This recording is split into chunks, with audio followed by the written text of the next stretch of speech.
Hey everybody, how's it going? It's Ricky Warwick here from Black Star Riders, and you are watching CMS TV.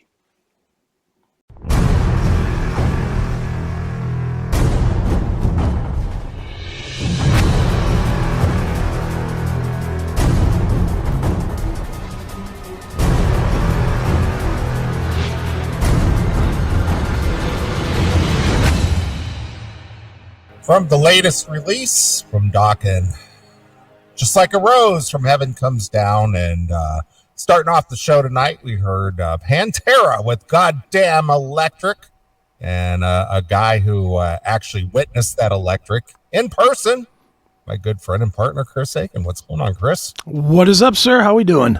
It's good to be back after a week away. Okay, if you say so. Well, for me it is. I always look forward to doing the show with you. I'm just cold. It's cold in my office. And Really? I thought it was a nice day there today. It's in the 30s right now. Oh. It's fucking cold in this office. So I've got the heater in it, but I didn't come in here until like 3 minutes until, so it's like taking a little bit to warm up. No prep work for you, Pally. No, plus I'm doing the barefoot thing, so my fucking feet are cold, which makes everything cold. So You're like a bohemian over there. I'm like a caveman. Got the Fred Flintstone feet going on. I do. Except you don't have Wilma in a skimpy little dress bringing you drinks in a rock in a tumbler. Yeah, she's not vacuuming with a fucking elephant or something. And you're not over there playing records with the beak of a pterodactyl. No, I'm not. Just making Flintstone references. Yep, exactly. We're like Might as well keep it current like 1963. we're like old as fuck. We are. But we're back, obviously, and personally, I'm glad to be back. I always miss doing the show, and when I'm away, I enjoy the time off and going and doing different things. But I always miss doing the show too. So gotta choose, make a choice between the two. And last week I chose to be out on the road. Yeah, I don't blame you. Yeah, and you did the same. I did the same. I made that choice, a year before. I know. It was like a long time in coming, and then it snuck up on you so quick, and then it was a debate. Am I going to go? Am I not going to go? Am I going to stay a day? Do I just turn around and come home? What do I do? Dude, and that's literally what it was. It was an entire day spent debating. Do I go early? Do I find out what time Metallica's going on or Pantera's going on? Do I time it? Do I stay? Do I go to the hotel first? Do I wait and go to the hotel after in case I decide not to? It was just nonstop decisions all day long about do I stay or do I go kind of a thing. Sure. But it was fun. I definitely had a good time. Well, let's get into it then. I don't have anything else on my roster aside from the fact that both you and I were out and about over the weekend and seeing music acts. Yeah, it was. Well, on my side, it was it was a Friday drive, which to me I hate. Well, I mean, if it isn't to the sheets down the road, that's right. That's too far as it is. That's right. If they can't, I don't know why they can't play the Roxino, but they made me go to Detroit, which Detroit is a shitty town. You think so? Can we just? I think Cleveland is like just one step behind. Cleveland now, again, maybe it's because it's unfamiliar territory to me that it all feels a little dirtier and scarier and everything else. Well, it is dirty and it is scary. I will tell you that from personal experience. I've been in and out of Detroit countless times over the decades. Yeah, it's a shithole. Holy cow. Yes, it is. No. So, but yeah, so I go up, I left, I went up to the show. I found out what time Wolfie was playing. Okay. And because I sort of wanted, the only other time I've really had to see Wolfie was at that Plush show. And I really only saw him for 37 seconds because I had to rush back here to do the show. Right. So I really hadn't seen Wolfie. So I made sure that I got there for that. And he went on early as fuck. 6 o'clock. Hit the stage. Okay. I mean, it was early. But I got there. I I'm gonna get a 0 for effort tonight. But guy that sent me the information on the parking situation, thank you. And I don't know his name. I don't know it, and I can't even find it. I don't remember where I got it from. But one of our fans, about 2 weeks in advance, sent me some information on parking. Yes. So I wouldn't get totally fucked in the parking situation. And he was absolutely correct, and I only paid $35. So right. That was fairly good. So thank you to that person. But so yeah, I got there. Go in, see that big dumb stage. It's a big dumb stage. Well, I got to admit, though, and it's been a long time since I was there. I think I was there in, I want to say 08 or 09, somewhere around there. Right. Again, I haven't been there since, but that stadium's pretty nice. Yeah, I think it's brand new, isn't it? It's not old. It was new when I went in 08. Yeah, so I guess that's not new anymore. That's like 13 years old or so, at least. Yeah. At least a dozen years old, if not a little older. But anyway, go ahead. Yeah, nice room. Acoustics, not the greatest. Yeah, they're not meant for music. It's a sports. It's a sports venue. Mm-hmm. But it was cool. Wolfie came out, played 5 or 6 tunes. Played a few that I knew. He was good. Didn't belong on the bill at all. That's for sure. He just did. Why he's on that show is because his dad had money and he uses it, I'm assuming. No other reason for Wolfgang Van Halen to be on that show. Didn't draw people. If there was 15,000 in there at the time Wolfie played, I would be surprised. Okay. Well, it is early on a Friday. I mean, people probably weren't even home from work yet. Yeah. Well, there's that. For those who still work in Detroit. Yeah. Yeah. I was going to say, who's that? those that what bus in for the show probably. Right. But he was cool. And, then Pantera came on after. They were fucking great. Fucking hostile. They played an hour, maybe a couple minutes more, maybe a couple minutes less, but it was right at about an hour. Good set, not great. It was greatest hits. Didn't play a single song from Reinventing the Steel or Great Southern Trendkill. Just it was all first 3 records. It was all the Walk, This Love, Cowboys from Hell. Oh, it's the hits. It's the hits. It's the hits tour. Which is fine. It wasn't bad. I would rather see them live or on a headlining show where they would do like 16, 17 tunes, but they played, I think, 10 maybe. Okay.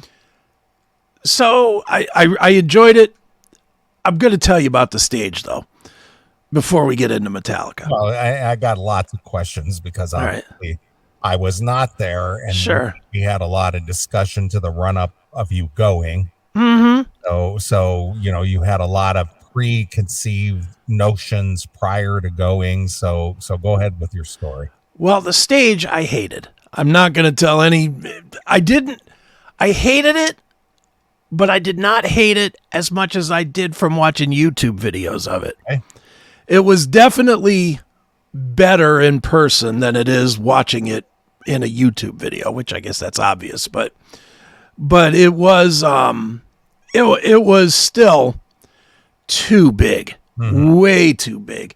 So Pantera comes out, they start their set, and they're all in one spot over by where the drum kit is.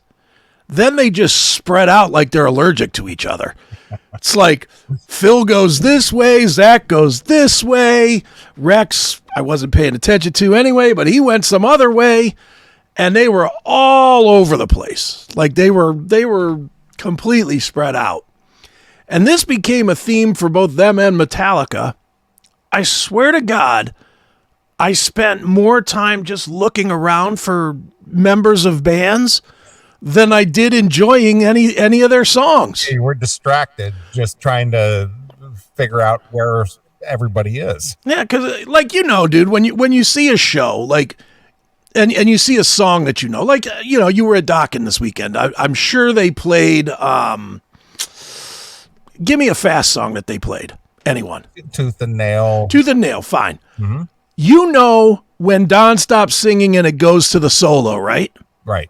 So if you're out front, you automatically know to go and turn your head because you know that it's shifting to the guitar solo. Sure. On this, you hear a song, you get to the guitar solo, and you're like, okay, where the fuck is that guy? yeah, where is he? You know, because you're watching the singer. Right. And the singer might be 150 yards away from the guitar player. Right. It was the weirdest goddamn experience ever, and it did not feel very bandy at all. Yeah, I mean, you're like in a large space with music. Yeah. But it's not a performance you're watching. You're just hearing the noise. You're hearing the noise. You're trying to watch it. They did have a zillion cool lasers. Pantera didn't get any of them, but they had a zillion cool lasers and things on the stage. But it was like, you know, it's like, all right, here comes that Dimebag solo, or here comes that Zach solo. There he is. You know, by the time you find him, he's done with the solo, and then Phil's back. Whoa! And you're like, oh, where'd he go? Because he was over there before, but now he's somewhere else. He's moved somewhere. Yeah. The only thing that was consistent was anytime they had something with drums, you knew where Charlie was. So Right, you could kind of anchor to that. Right, of course. And it's weird because all three bands, I kind of anchored on the drummers.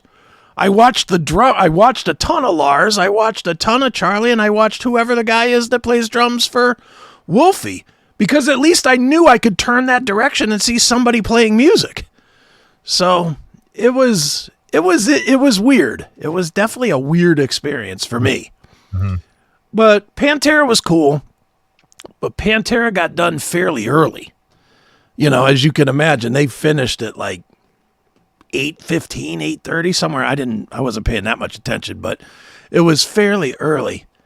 And I had it in my head, you know, I had totally at that point in the night, I had made the decision I was leaving. Yeah, because well, if I leave now, I'll be home by midnight. Yeah, and while Pantera was kick ass and Wolfie was good, neither wowed me so much that I was like, oh, I gotta fucking stay for Metallica. You know, I've seen Metallica. I've seen them. I know better than they're going to be. And I had that all in my mind. So then I just was like, well, I'm going to give them 2 songs. And if they don't blow me away in 2 songs, I'm out of here. But at least if I see 2 songs, I can kind of say, well, I saw them. You know, it seems dumb to drive all that way and not see Metallica for 2 seconds. You know what I mean? Yeah, I agree. And especially since it was early. If it was even a half hour later, I would have just left. Right. But since it was so early, I was like, well, I could still get out of here by 9 and get home by midnight and see a little Metallica. So that was my brain kicking. And beat the crowd in traffic. Yes. And so I was like, okay, I'll wait it out. Metallica comes out, 1-2 punch, Creeping Death, and Harvester of Sorrow.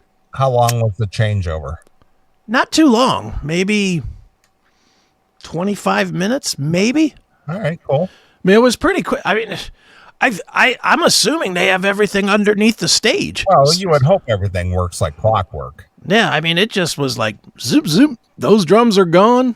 You know, there's nothing to change on the stage. I mean, nothing. You know, some mats, because Pantera had some mats down. That's all they really changed. Moved some microphones around, sound, you know, that kind of a deal. Yeah, just to get the levels and all that. Yeah, I mean, that's about all they really do. And then it's like Metallica comes out and they just sort of walk on and do it. And I just was like, Creeping Death is my favorite Metallica opener. They opened most of the shows that I've ever seen them play. They opened with Creeping Death. Okay. So with them opening with Creeping Death, they just stuck the hook in my cheek and pulled. You know, they just totally had me. And then Harvester right behind it was excellent as well. So, and then they came back with Through the Never, which even though it's Black Album, I still was digging. Okay, so how was James sounding? Did he sound angry, James, or was he just sort of? It wasn't the fruity happy James that we've gotten used to.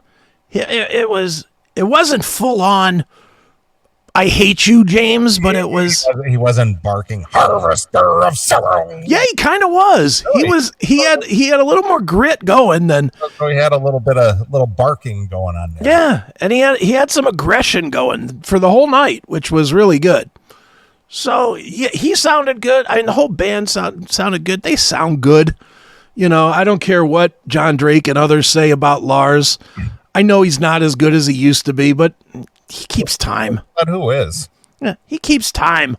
You know, that's all he needs to do is keep the time and make his dumb faces and stand up and go, you know, all his stupid shit that he does. But, you know, I just was kind of like, you know, I was into it. And then Through the Never hit and was like, okay, it's a good tune, not an overplayed tune from the Black Album. So they had me. So at that point, I just was like, I'm staying for the whole thing. All right. And I did. I stayed. The whole set was probably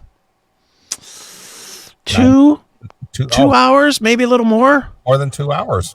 It was 16 tunes. I know that. And I only know that because I pulled the set list up. But they only played really 2 songs that I just was like, can we get through this one? You know, they played fucking Nothing Else Matters. And they played Fuel, which I'm on record a million times as saying I fucking hate. Sure. But they played those 2. The whole rest of the set was mostly old and brand new stuff that I hadn't seen. So, you know, as the old stuff was like Leper Messiah, Sad But True, Seek and Destroy, Master of Puppets.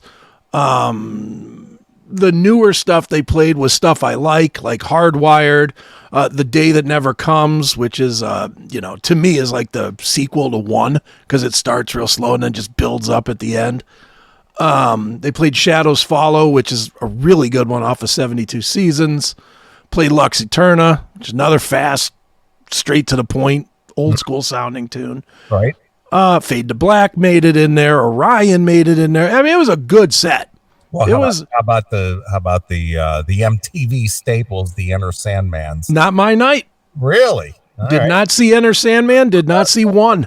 That would have been Sunday then. That was the Sunday show. All right. Or Sunday. And I did not see those songs. I did not see King Nothing or Ain't My Bitch. I don't know what they played on Sunday, but I'm assuming they played Enter Sandman and One. And I did not see those songs. Okay. And I don't care. Honestly, I've seen them every tour since 1991 or whatever. So I don't care if I ever see those 2 songs again. Well, not you, but I know that the casual Metallica fan is expecting to hear those songs. They may be, but you know, they thankfully didn't give me those. Okay.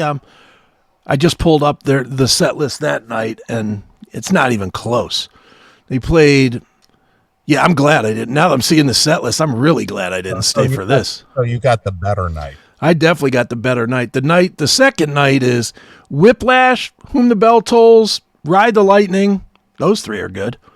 Dirty Window. No. 72 Seasons. If Darkness Had a Sun.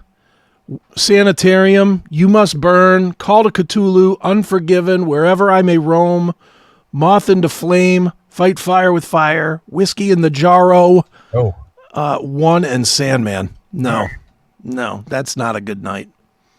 I would have been pretty angry if I made the drive for the second night. You got the more aggressive evening. I did. And I got the old school night, that's for sure. That was the more aggressive night. Yep. So yeah, I lucked out. I caught a good show. Took forever and a fucking day to get out of the parking lot. I think the show ended at like 11-ish, maybe. And I got to my car at like, I don't know, 11:30 or so. Okay.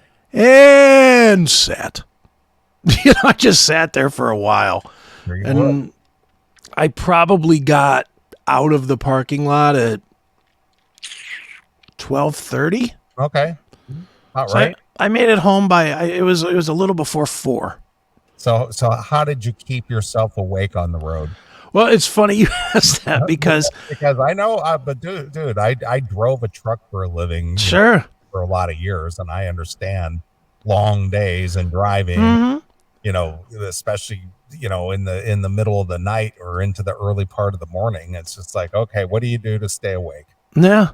Well, I honestly, I made the decision coming out of the set. I was so amped up from the show that I was like, I can make this drive, no problem. Because I did have a hotel reserved. Okay. And I just didn't, I was like, I don't need that. I can make it home, no problem. So I get out on the highway.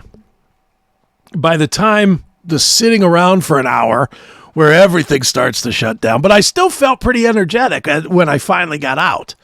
So I get out, I'm probably 20 minutes down the road. All of a sudden it's like, oh yeah, whoa. What I'm talking about. Yeah. So down go the windows, on goes the air conditioner, up goes the stereo. And I just made it home. I just blasted Pantera and Metallica all the way home with the windows down and the air conditioner on, and just froze myself awake. Number one, I-75 is not a pleasant ride. It's right. Bumpy as fuck. And then once you get on the Ohio Turnpike, then that's just boring. Right. There's blackness. Just so once you hit Toledo, or once you hit Toledo and get onto the Ohio Turnpike, it's just blackness out there. Yeah. Look at me getting crushed here. Chris, you bitch, you huffed and you puffed and you stayed the whole time. You deserve the ABC book. Well, it's a good thing I deserve it because I have it. I wonder if I have it right here. Yeah, I do. We still haven't even finished that. No, but I do.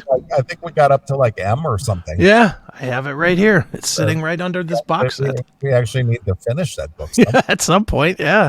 It's like a novel for us. That's right. Going on for years. No, he's right. I did not expect to stay. I really didn't. Well, I mean, it was a flip of the coin. I mean, yeah, it came out lame, and it wasn't, it wasn't aggressive, or it just wasn't, it just sounded like same old, same old. I guarantee you would have booked. Yeah. Look, I'm getting crushed here, man. Jesus. Really? Yeah. I guess Chris didn't walk after Pantera. Oop. It wasn't time for Chris to disappear after Pantera.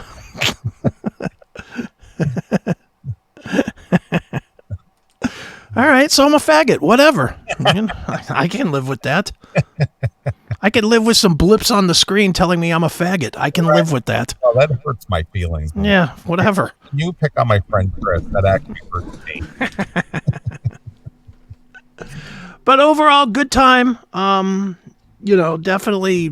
Definitely think, though, that I'm probably done with big shows. I didn't enjoy it enough to keep doing this anymore. Right. It just... Now, mind you, and I know you're aware of it, but, I see that Pantera has announced a new round of shows in the new year. Mm-hmm. So are you thinking of seeing any of them? No. The closest is Grand Rapids. I'm not driving that far. Oh, yeah, I get that. That's the closest to me of the new round.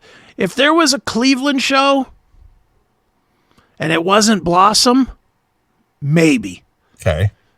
But yeah, I really, dude, I'm telling you, man, I'm not wired for it anymore. You're not hardwired? No, I've self-destructed. I've already self-destructed. Was it fun? Sure. Was it so much fun that I can't wait to do it again? Absolutely not. Absolutely not. And like, as an example, a show that I kind of want to see is this new Sammy Hagar, the Van Hagar show that they announced this week. I saw the announcement. And I'd love to go see it. And it's at Blossom.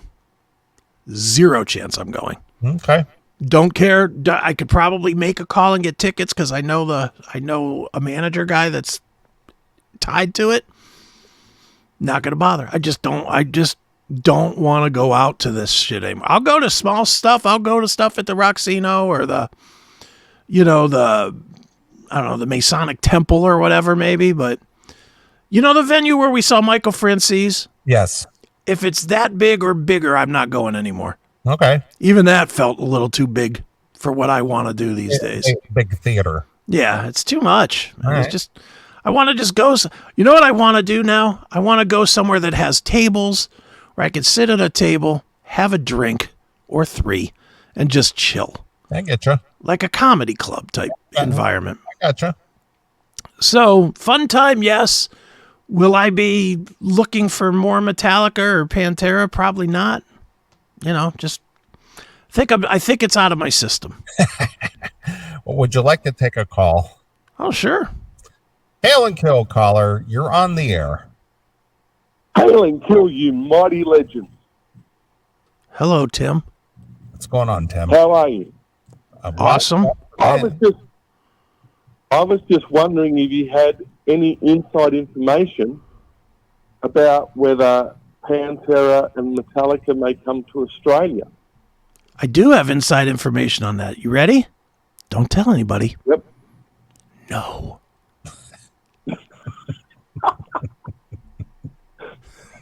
And I just wanted to make a quick comment about the Sammy Hagar tour. Okay.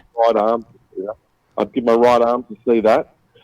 And speaking about big stadium shows, I went and saw Motley Crue and Def Leppard on the weekend last Saturday.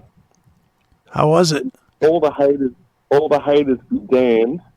There is no way. I was on the floor near the front. There is no way the whole thing was on track. Absolutely no way. Absolutely no way. And John 5 absolutely freaking killed it. So Okay. haters be damned because both bands, and yes, did I think Vince Neil had some vocal help? Probably. Absolutely. Was he lip syncing? No way. No way. Was Tommy Lee not playing drums? Absolutely no way. John 5 said in recent interviews that they used a lot of tapes for background vocals and stuff, but a lot of bands do that. Wasp does that. But it was unreal, and I'd go 100 times over. Well, all right. All right. Fair enough. Hail and kill. Yes. There goes the music aficionado Tim James from Australia. Well, let's see.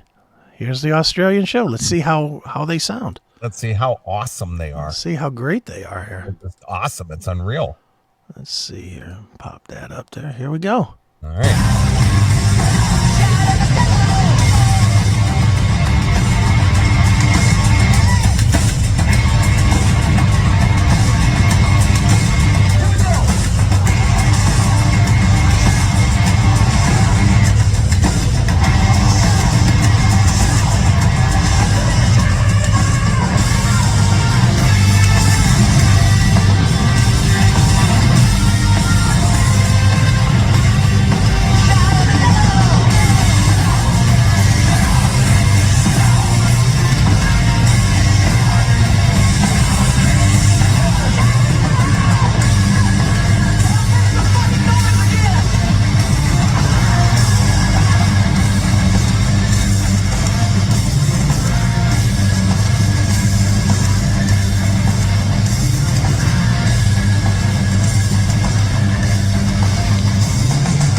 Hey, why is John 5 just walking around in a circle over here? You see that? He's just watch. I am watching him. And what is he wearing? What is that? I don't know. I guess that's the John 5 coat. I don't know. Okay. It's The just- ghost coat? I know. That's what I was thinking. It just kind of looks bizarre. Dumb. What the hell are you wearing?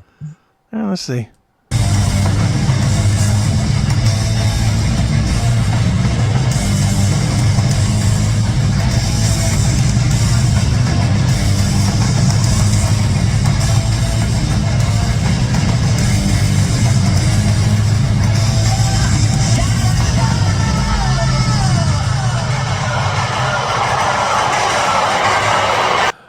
I can maybe believe that they're playing. I'm not so sold on Vince. Are you? No, not really. It's hard to tell. Yeah. So is this a floor show only? Because obviously, Ain't nobody up here, that's for sure. nope. I don't know. Maybe their stadiums are different than ours. It could be.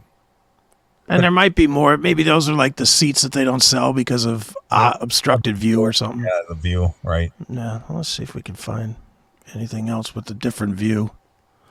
Why are they playing in the middle of the day? All right, let's see this. Well, that looks like is that a stadium or is that an arena? It says Marvel Stadium, whatever that is. Yeah, because I can't tell if that's indoor or outdoor. Yeah. Let's hear what this sounds like. Hold on. Fuck you, Tommy.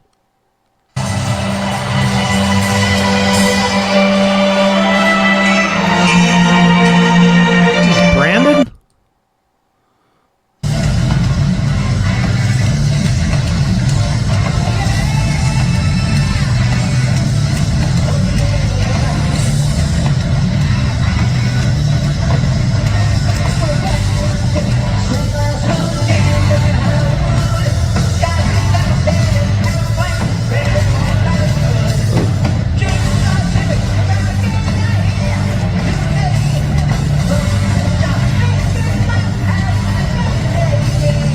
I just think Tim probably goes to these shows and sings all the words so he thinks that it's Vince. He just thinks it's Vince, but it's really him singing them in his head. Like, there's no way he could have listened to that and thought, oh man, that's pretty fucking good. Yeah, who knows? Whatever. Hey, I'm glad he enjoyed it. Yeah, that's the whole idea of going to the shows. I mean, it's an event. Yeah. Well, good for you, Tim. Glad you had some fun. You know, good on you, sir. So, anyway, at least people are like getting out of the house. Yeah, that is true. Get out of the house and go do something. You know, I mean, it may not be perfect or anything, but at least it's an event, and you're just out and doing something. Yeah, you got to get out and do. Lord knows I don't do enough stuff out of the house, and I will say it was good to get the fuck out of here for a day. Mm-hmm. You know, that was. Considering I didn't do that at all this week, you know, I could use another day already. Yeah. So, well, good.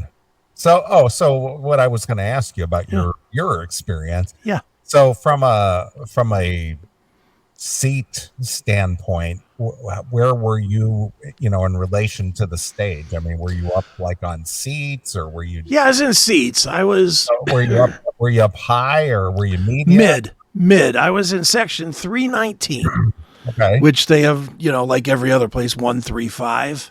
So I was kind of in the middle bowl, I guess. So you were almost eye level with the stage, maybe just a little higher. Yeah. If you were looking at the Metallica, I'll put this back on the screen just for a second. If this was the Metallica scene, that's about what my view was. Okay. About that far away. Maybe a little bit further than that, but about that far, maybe back a little. I mean, I could see okay. It's just the goddamn stage was so freaking big. You know, it was just big. So yeah, I mean, it was okay. Not terribly close, not terribly far. Didn't matter. I don't know.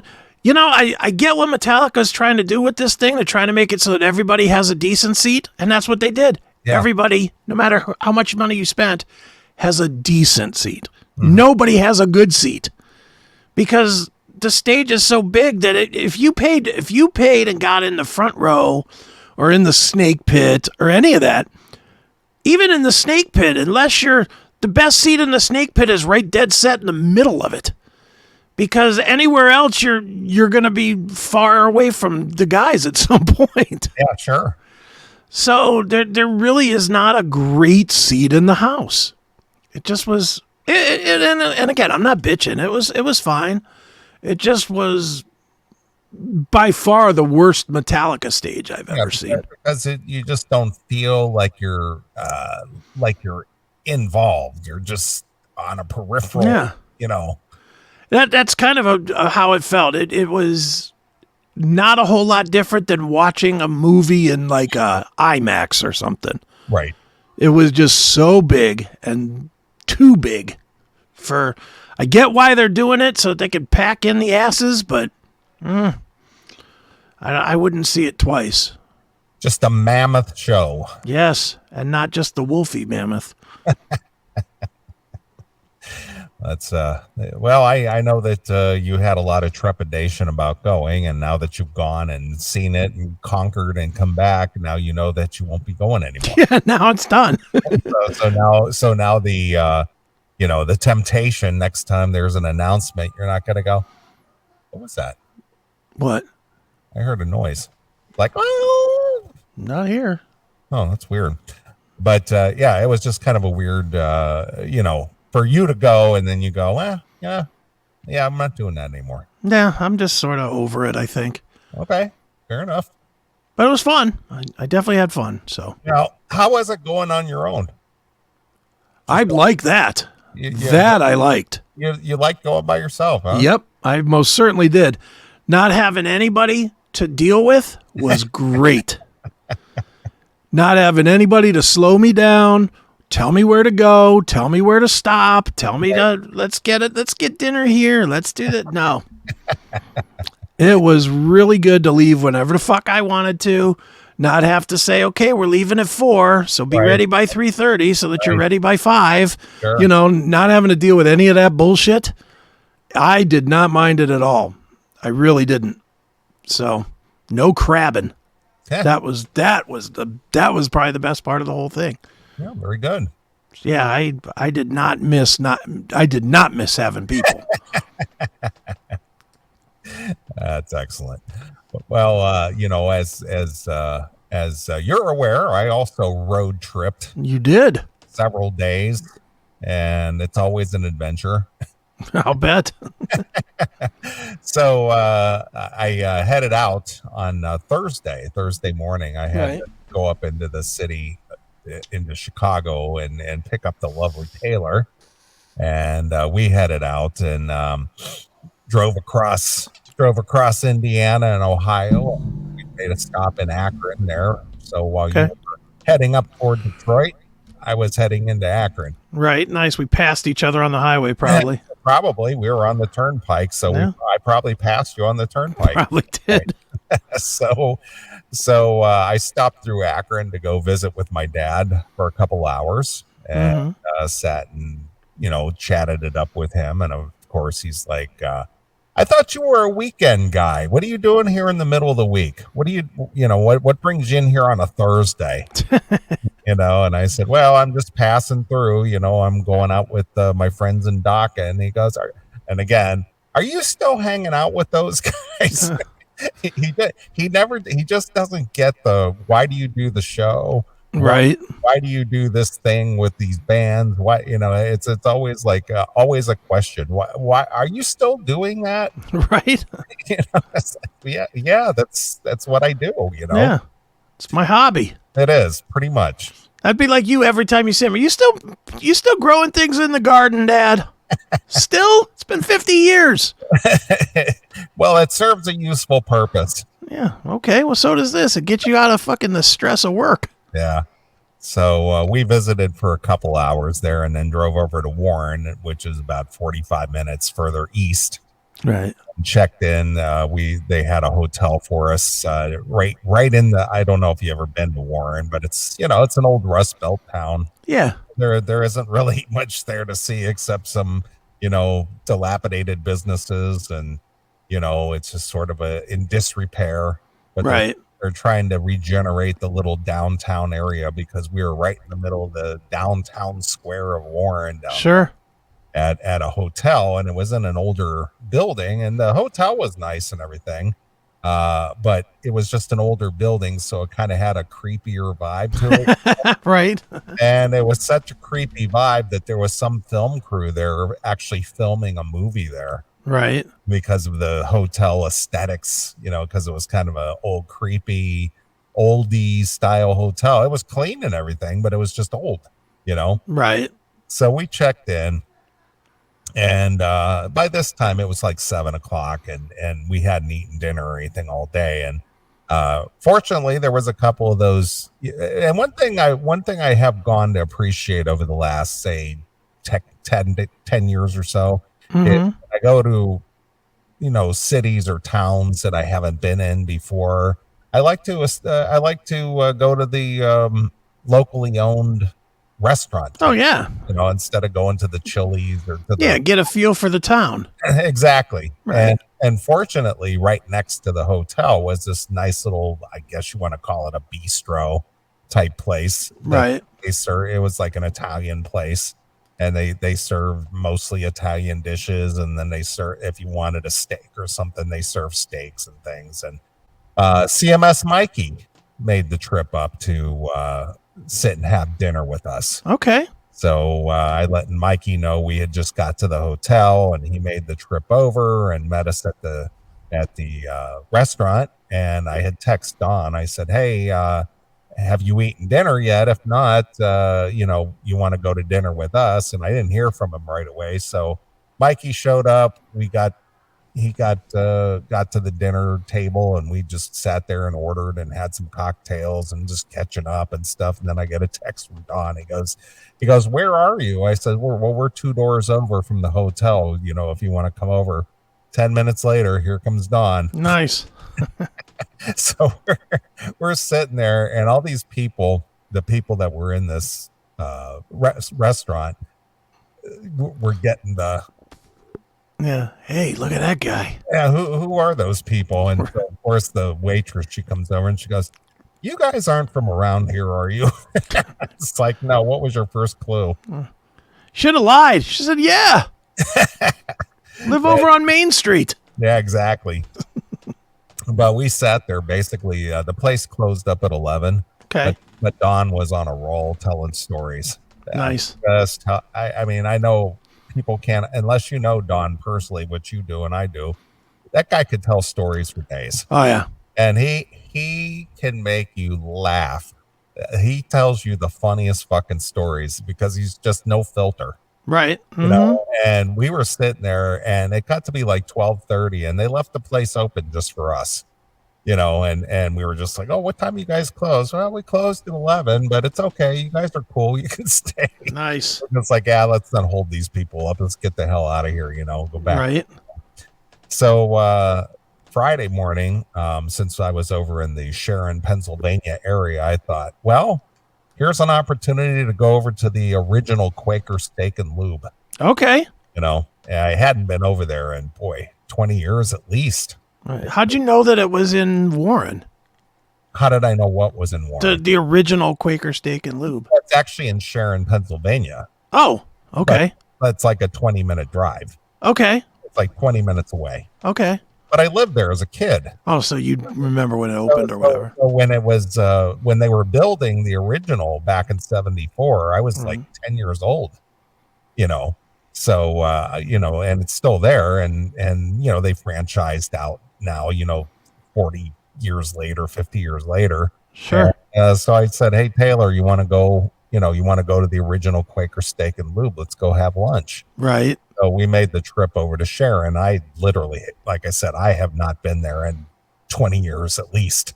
Right. And so we went and had lunch, and I did a little trip around town there just to show her a few things, when I was growing up and that kind of a thing. And we headed back to the hotel and to get ready for the show. And a lot of people came out. Our good friend George Mahalovic from Aftershock, he lives in the Pittsburgh area. He came out and got a room at the same hotel with us. And Mikey and his parents came out. Right. So Mike Sr. and Mikey's mom came out. Mikey was there. He brought all his camera gear. The guys in Dokken were very cool about hooking him up with a photo pass. So thank you, John Levin. Yeah, that's nice. He hooked Mikey up with a photo pass for the Pittsburgh show that they had played on Wednesday, and again on the Friday show in Warren. Okay. And so he took a lot of great pictures. I sent you the folder. Yeah, I did. I took a look. Did you snag a picture for yourself? I know you were looking for a photo. Yeah, I'll tell you why off air, but okay, I actually needed one. I actually needed a good one. Did you get one? I did. Okay, cool. But anyway, Mikey's showed up, and so some detectives from the Summit County Sheriff's Department showed up, and their wives, were with them, and so it was kind of like a big old home week type thing. Right, sure. people coming in, and of course everybody was hoping, do you think I can get an autograph? You think I can get some pictures? You think I said, it's because I let Dawn know early. I said, I got a bunch of people coming. Right. So you got no problem with that? No problem, not at all. Hey, and good on them. They brought the brand new album with them. That's good. They brought the new CD. They brought the new album. And, to get some things signed. And, I made sure everybody got backstage and got their stuff signed and, got their pictures and their autographs. Nice. Everybody was happy. So we had a full dressing room in the back there at the Robin Theater, That's funny. But Don took the time to talk to every single person, take a picture with every person, sign, even with his crippled hand, he sign autographs. And Chris and BJ and John were very cool, and they all took pictures, and just as friendly as could be. So what you're saying is there's 24 people with Dokken Facebook profile pictures now? Probably. But everybody left, and it was just like, oh, thanks so much. This was the coolest thing ever, and it was good to see you again, and blah blah blah. So it was quite a very busy evening. Sure. Well, that's fun. So I was glad everybody came out and had a good time. And then just prior to the show, Dawn being Dawn, we were downstairs, and they had a basement bar at this hotel. Okay. They had, obviously served booze and food and all kinds of stuff. So Dawn came down prior to the show, and Mikey's parents were there, and Mikey and me and Mikey's friend and Taylor and Chris McCarville, and we were all hanging out in this one area, and Don came down. Well, he was just like, I'm just going to get a cocktail before we head over to the venue, because the venue literally was like a half a block. Okay. You could see it from the hotel. You could just walk there. And some guy was sitting there eating some fish dinner, Okay. And Don all of a sudden, like, I want one of those. And so he orders up a fish dinner, which was going to take like 20 minutes to make, to cook or whatever, right? And make it to go. Well, of course, Don's sound guy, Frank, he goes, Don, we've got to go. We got to go. He goes, I got a dinner coming here, Frank. He goes, it's kind of silly to order dinner like 20 minutes before we have to go to the venue. Well, I'll be damned if he didn't order that dinner. We walked it over to the venue, and of course he had to get ready and do the show and the meet and greet, and then he never ended up eating it. Nice. It was just like, your eyes are too big for your stomach. He didn't even take a bite of it. Nothing. Nothing. It remained in the styrofoam takeout containers the whole night. It's funny. So he didn't even have that. So regardless of that, the show was done, went well. The venue was really nice. They did a renovation of this old theater. It was one of those, how like the Akron Civic Theater is, that old theater. Yeah. Mm-hmm. This Robbins Theater is like one of those style theaters, but they renovated the whole thing. So it was a really nice looking place. Okay. It's an old venue, but they just upgraded everything in there and repainted and redid everything. So it really brought it to life. Very nice place. Well, that's cool. For an old Rust Belt town, that was a nice performance hall. Very good.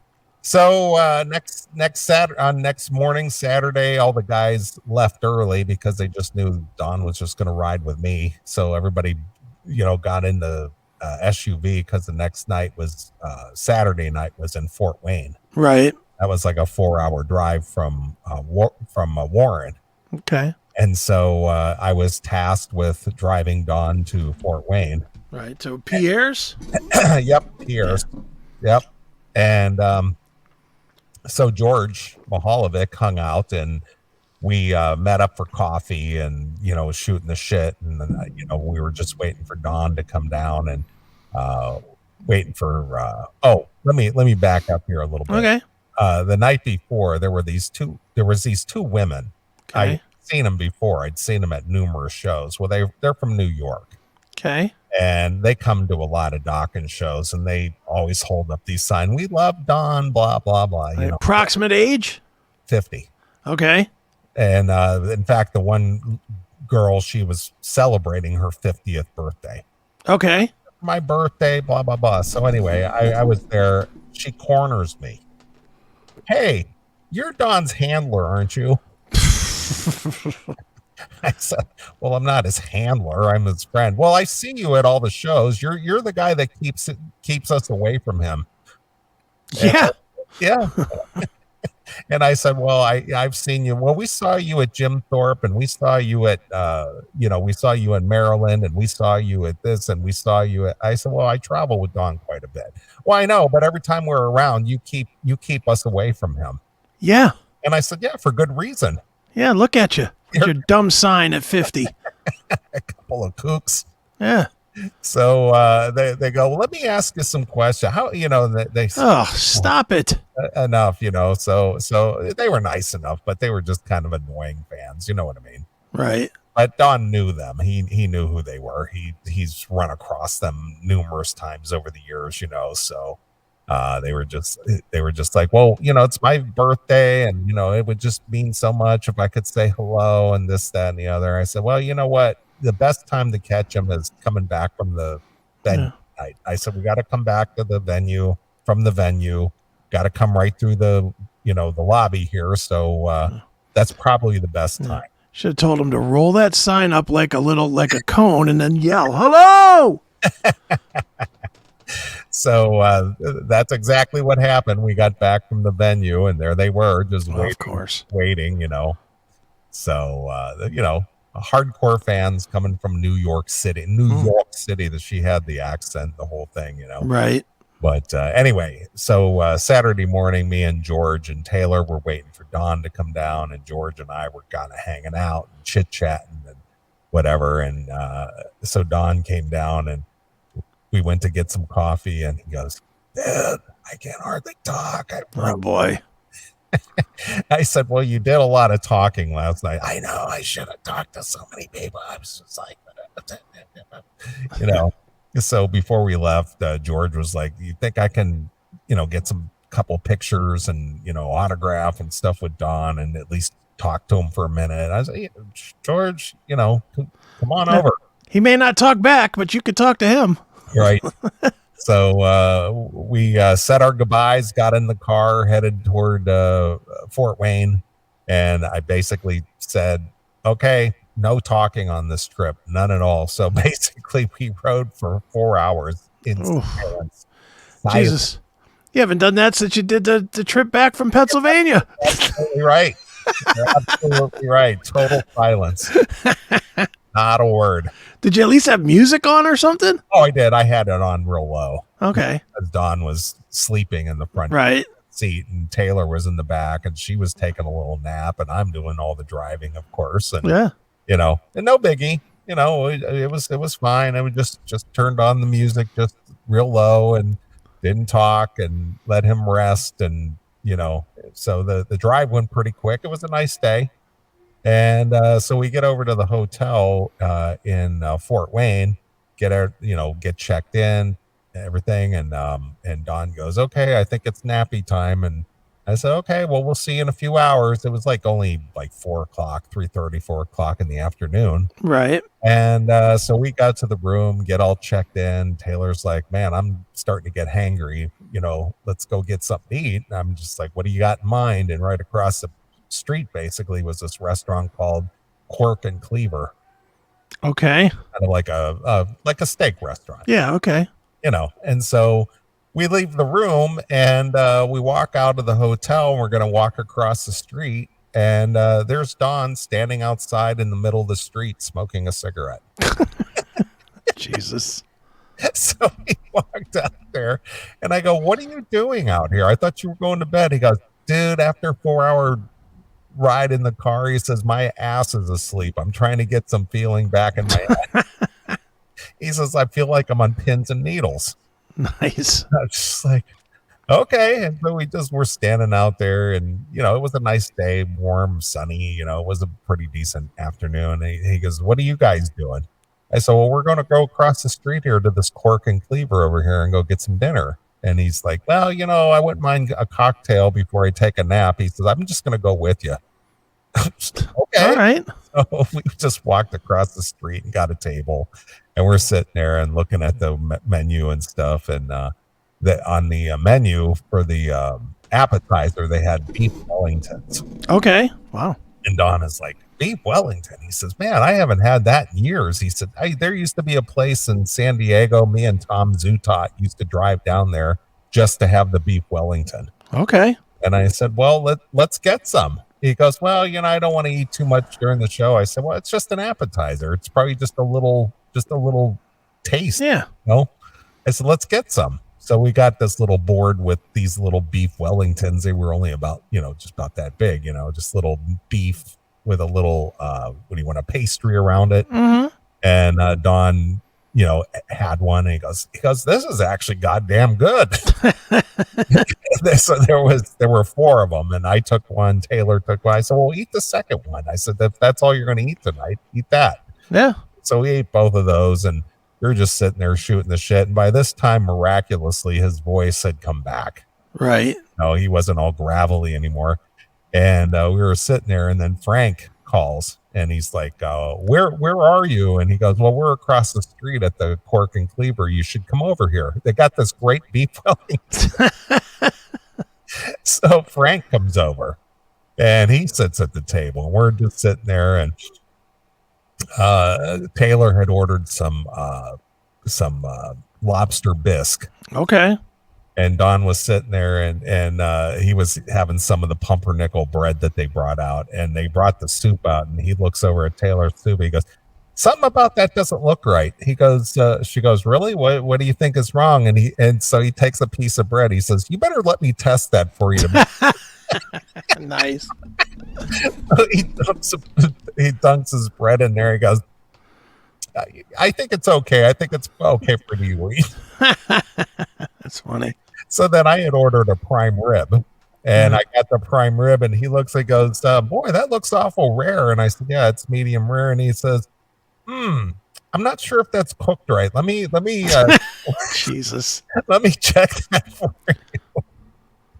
So he took a little slice off there and just tasted that. I said, no, I just order a dinner. Yeah. I can't eat before the show. Well, you wouldn't eat it anyway. You just put it in the styrofoam. That'd be it. So then Frank, so he goes, Frank, you ought to have some of this beef Wellington. So we ordered up another one of the appetizers with beef Wellington, and we all had one again, And so Don was just like, well, I think it's time for me to go take a nap. And by this time it was dark. Right. Don was wearing like his black trench coat and stuff. And Frank says, are you going to walk back to the hotel by yourself? And he goes, why? And he says, well, it's dark outside. You're dressed in black and you're not moving so good these days. And he goes, well, if I get hit by a car, no show tonight. Nice. Just like that. He's like, yeah, whatever. Yeah. And he left. He left the restaurant, and Frank and I and Taylor are sitting there having dinner, and Frank had ordered some dinner, some chicken and some rice and stuff, and he finished up his, and he gives me the Dokken corporate card. He goes, here, you put this on the card and leave a good tip. Bring me back the card. Okay. And he leaves. Nice. So Taylor and I just finished up dinner and, headed back to the hotel and got ready for the show. And we went over to Pierre's, and the Bullet Boys had opened both these shows, both Warren and Fort Wayne.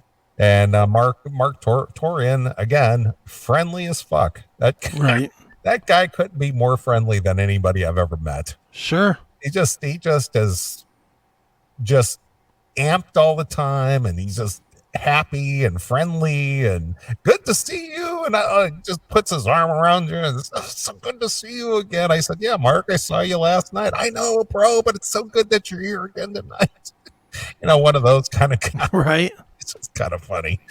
But Corey Taylor, or Corey Davies rather, yeah, one of our fans, he's got the son Dokken. He named Dokken, and he went to the show. Okay.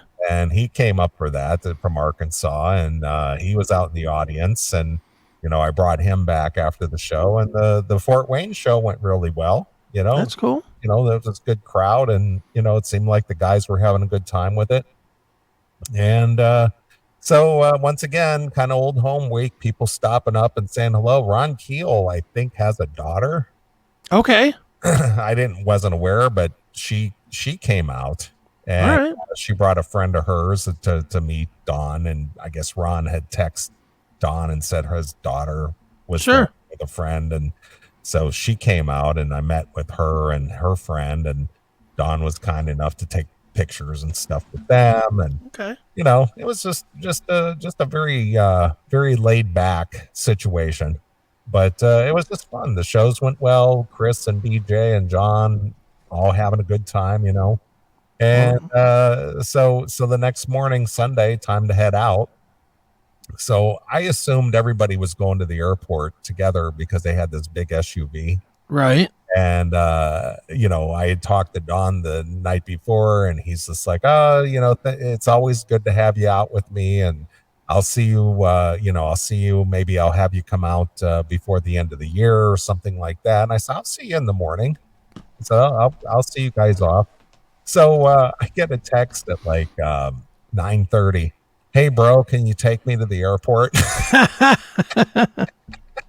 And I was just like, yeah, no problem. When do you want to leave? He says, around 10ish or so.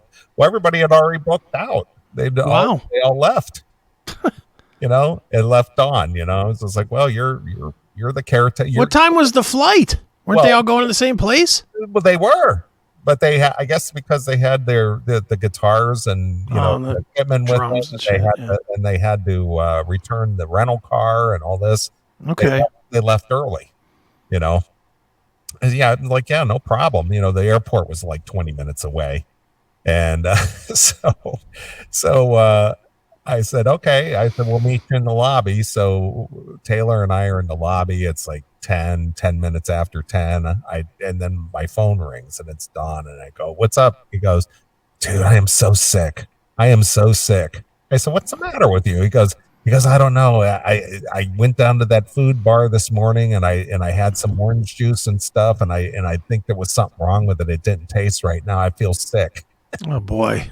He goes, you got some Alka-Seltzer or something, and Alka-Seltzer? Because he said his stomach was burning and it was all upset. And, so I went up to his room and I said, well, let me see what I can find. And nobody in the hotel had anything, but fortunately the hotel was right there in a shopping plaza. So there was like a Walmart right across the parking lot.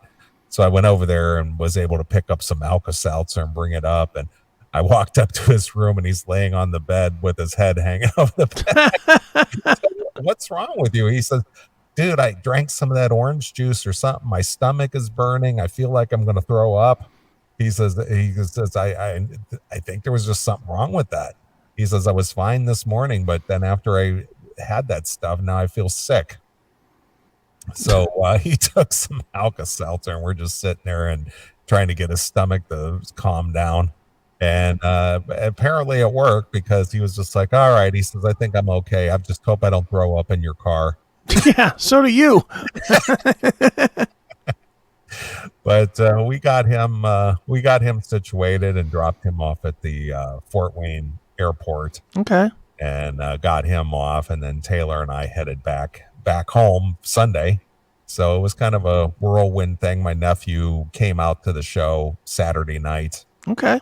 And he hung out with us and he always has a good time. And then we stopped through and had lunch with him Sunday afternoon and just shot the shit with him and kind of caught up a little more than what we were able to the night before. And then wrapped up the day and I got Taylor back home downtown Chicago and came back home and I just crashed. I'll bet. It was like 4:30 in the afternoon and I got home. I fell asleep.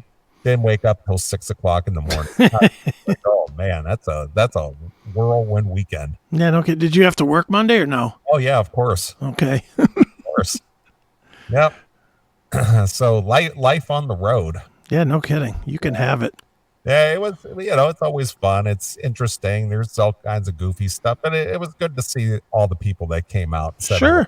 And, glad to have seen everybody, and everybody seemed to have a good time. And everyone was in real good spirits, and it's always good to hang out with the guys in Dokken and see my friends, and it's just a little like a little community.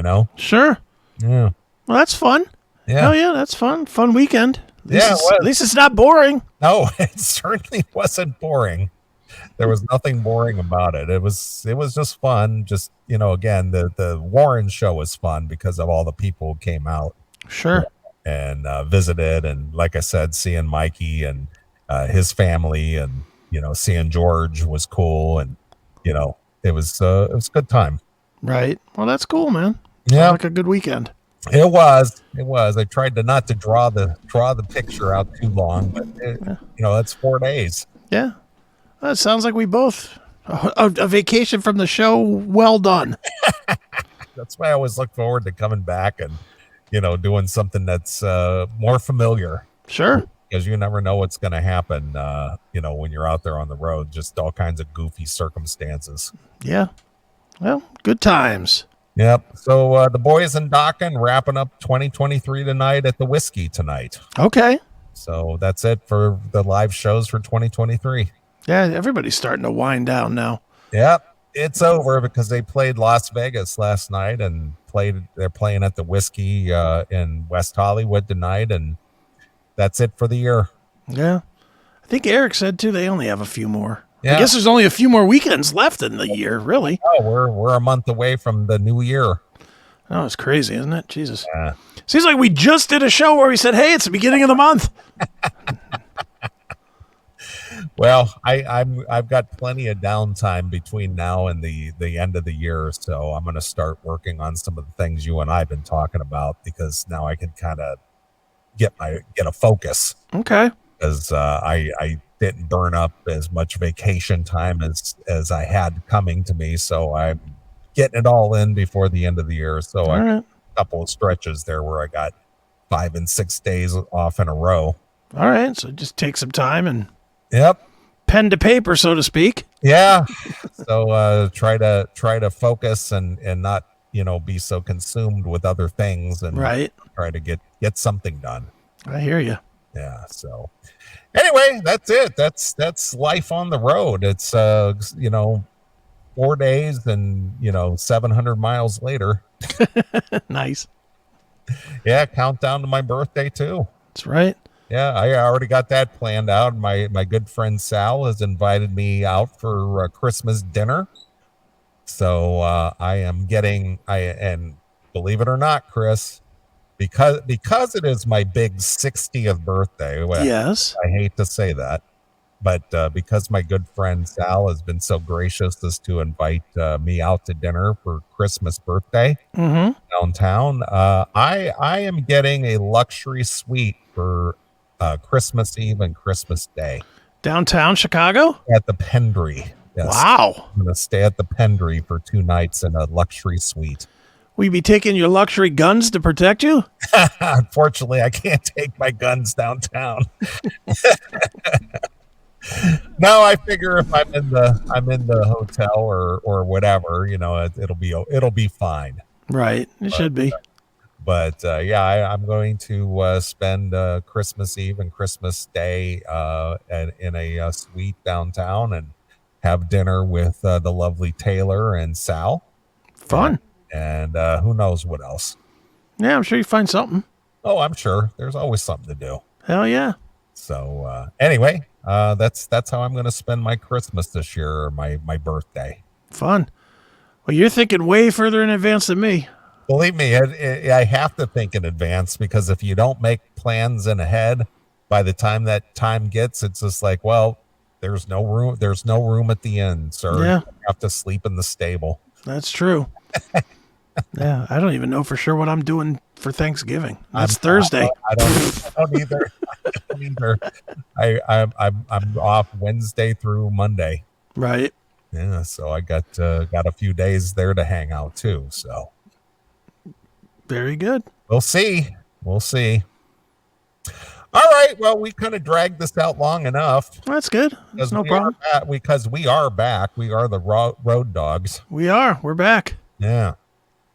All right. Well, if you want to get a request in, you can send your request at request@theclassicmetalshow.com, request@theclassicmetalshow.com, and I'll be glad to try to shoehorn it in there for you if I have the time. But before that, I will let you pick a tune and take us out of this segment. So what shall we play, sir? Let's go. I've been listening to Jet Boy all this week because Eric and I talked to Billy Rowe from Jet Boy on Monday, I think. Was he stomping down on the bricks? He was. He was feeling the shake, as they say. But I would like to hear the Bullfrog Pond. Okay. From Damnation. All right. Damned Nation. That's right. All right. And what brought that to mind? What comes to mind? I just listened to a lot of Jet Boy getting ready for the interview, and that song I wasn't real familiar with. I was like, all right, that's pretty good. It's a dumb name, but pretty good song. All right. Well, fair enough. Reminded me of Rick Rule. Okay. Every Mother's Nightmare. Exactly. All right. Well, we're going to play a few tunes. We'll come back. We'll do some more stuff. So here it is. It's Jet Boy from the Damned Nation release with Bullfrog Pond exclusively here on your Classic Metal Show.